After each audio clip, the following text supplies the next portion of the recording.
Okay, let's unpack this. We're diving into something most of us, well, dread. Corporate announcements. Right. Think about the last, product launch memo you got. Or maybe an org chart change, quarterly results update. Yeah, often so dry. Exactly. Dry, forgettable, often completely missing the mark.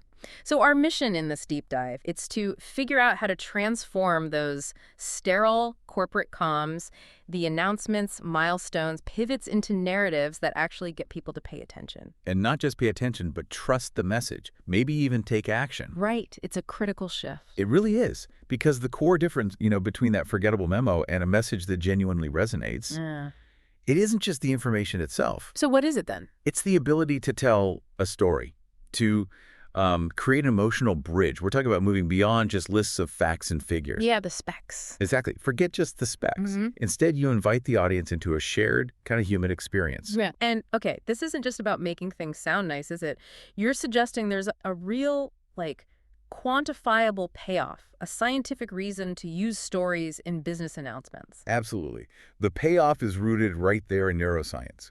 Storytelling isn't just for fun. It's one of the most powerful tools we have for engaging the human brain. How so? Well, if you deliver a story, especially one describing a challenge your team overcame, or the real why behind a decision, you're activating emotional centers in the brain. Static facts, just trust, they can't do that. Okay, so give me an example. A leader starts a big announcement, maybe about a pivot. Instead of just charts, they share a quick, real story about late nights, tough customer feedback, maybe failed prototypes. What's happening in the listener's head? Chemically, they're likely prompting the release of oxytocin. The bonding chemical, right? That's the one. It's responsible for trust connection between people, which is, essential for business, isn't it? Yeah. So this biological response, it explains why customers, employees, whoever, they remember the product launch story long after they've forgotten the exact specs or the ship date. It lets you see the person behind the logo, builds trust more naturally. Fundamentally, yes. That human connection feels so important now, especially with everyone talking about transparency. And it sounds like this is maybe doubly essential for leaders. The sources we looked at seem to push back against that old idea. The leader who always has to project aggressive, flawless confidence. Yeah, that old model. It can be counterproductive, relying only on aggressive assertions. Leadership communication gets way more effective when you use authentic narratives. Stories that show your values in action. So instead of just saying we're innovative, you tell the story of the innovation. Think about a leader who shares a personal failure, explains, what went wrong systematically, and then clearly outlines the lessons learned. That person, they often project far more charisma, more genuine authority than someone who only ever talks about wins. It's about emotional resonance. It turns these announcements from forgettable broadcasts into memorable conversations that reinforce shared values. Okay, so we've got the why, the science bit, the need for connection and trust. Let's get practical now. What are the actual building blocks? Our sources laid out 4 core elements. Let's start with the foundation, personal connection. Right, personal connection. It's the key to kind of diffusing that sterile corporate language we all hate. How does that look in practice? Okay, imagine a CEO announcing a major pivot, a tough one. Instead of just market analysis and bullet points, they need to share something real. The sleepless nights, maybe those difficult conversations with co-founders, or the exact moment they realized the old way wasn't working. You're inviting people into the journey. Exactly. Making the message resonate not just strategically, but personally. Which ties right into the second element, vulnerability as strength. This one still feels risky. In a results-driven world, doesn't admitting mistakes just look weak? To investors, competitors. Yeah, that's the perception, but it's subtle. We're not talking about, performative weakness or just complaining. Okay. We mean showing strength through honesty. When you acknowledge real challenges, maybe openly discuss lessons from a failed project, like a acquisition that didn't work out, you show you value learning over pride. And the research, people like Brené Brown have shown this. People don't follow leaders who seem perfect and untouchable. They follow those who show their humanity, their resilience, real vulnerability. It can be a massive trust accelerator. Okay, I buy that. Now the third element, and this is where I think most business communication falls flat, anecdotes over data. We see the slide. Customer service improved 40%, and it just washes over you. Instantly forgettable, right? Anecdotes are what breathe life into those abstract numbers. If you want people to feel that 40% improvement, you have to turn this statistic into a story. So instead of the number, you tell the story of Sarah. the frustrated customer, right? Her repeated issues made her hate the brand. But then, a specific, empathetic fix by your team didn't just solve the problem, it turned her into this huge advocate. That paints a picture. Exactly.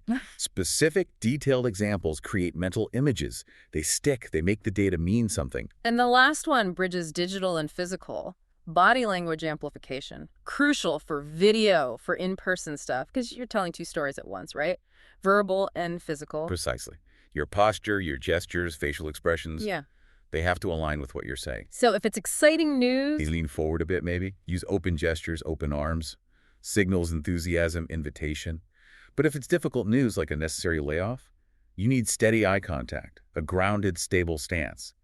That communicates trustworthiness, resilience, even when the news is hard. Because if the words say confident, but the body language is all tense... People trust the nonverbal signal.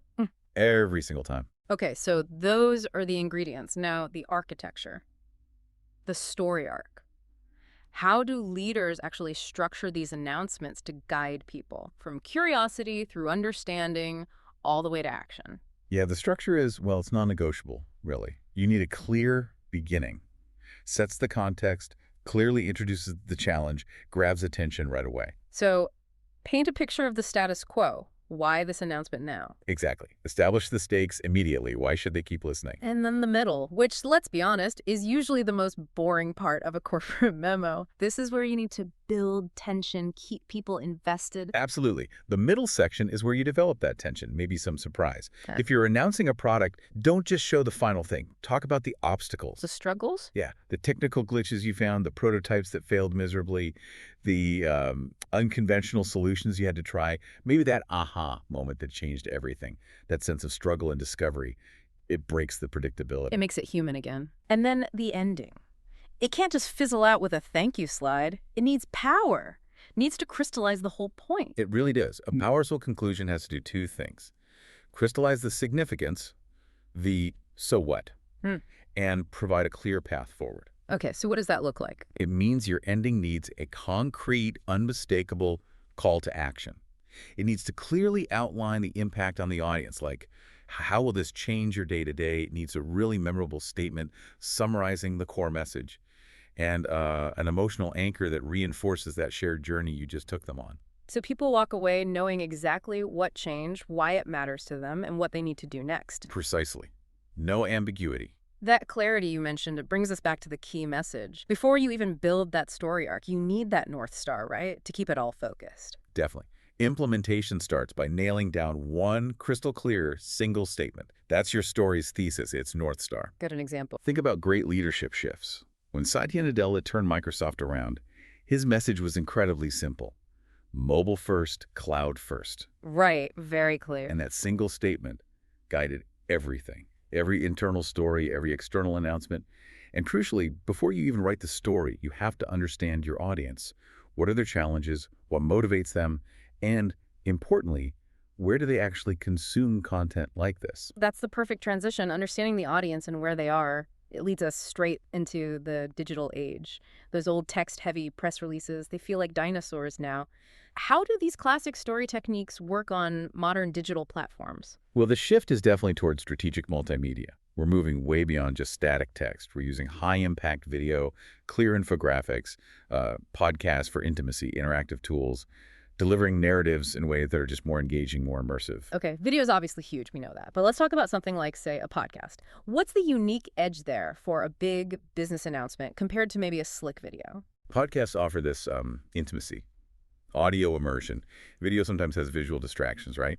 But with a podcast, listeners are often doing something else, commuting, working out, and the story is delivered right into their ears. Creates a different kind of focus. A really focused, almost private experience. It fosters a level of trust that's hard to get otherwise, and it allows for, deeper, more nuanced conversation about the why behind a change, not just the what. Makes sense.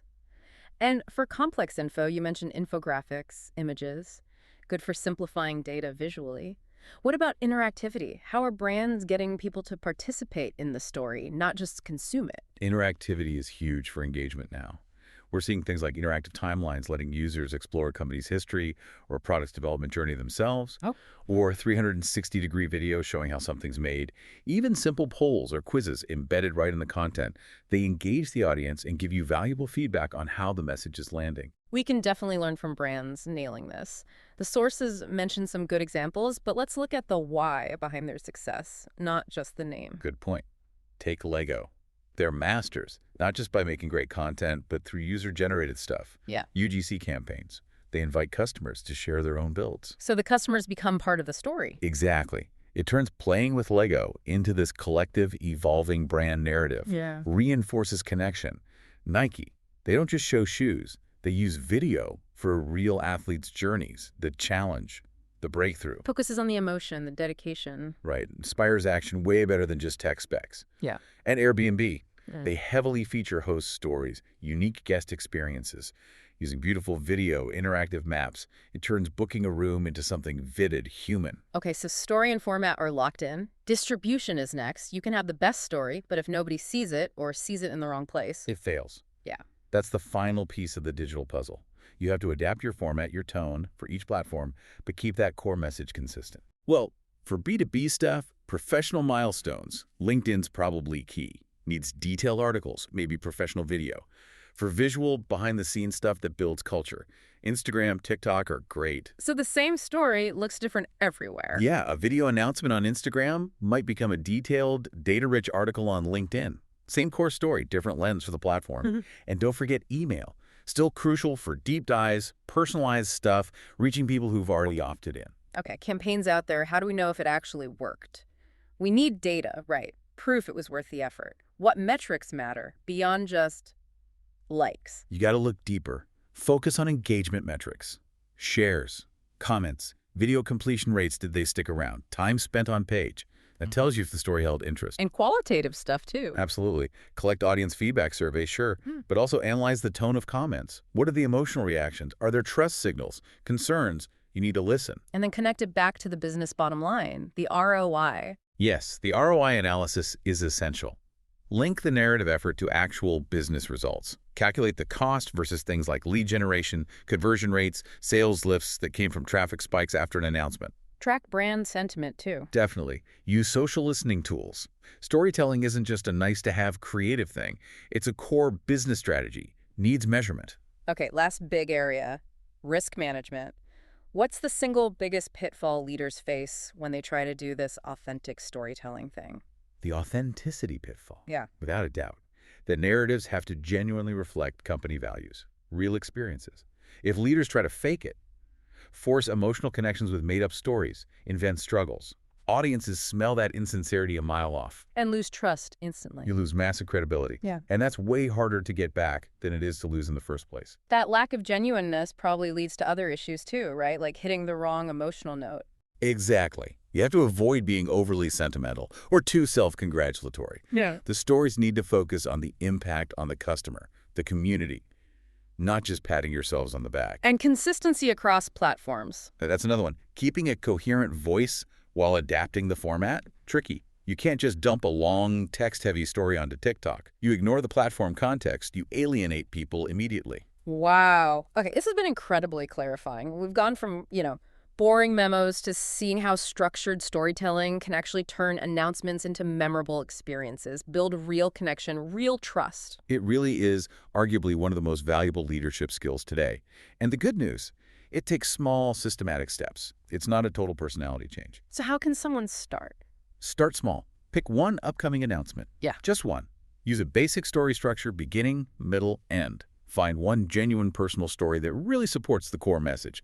And then just deliberately pick the one digital format that best fits that story and that audience. That sounds manageable. That's fantastic, actionable advice. And maybe, as you move forward, think about this. When you look at the announcements from leaders, you really follow CEOs, politicians, whoever, ask yourself, what specific narrative element? Was it the vulnerability they showed, a really specific anecdote? Or that structure taking you through failure to breakthrough? What was it that actually made you want to move from just listening to actually acting on what they said?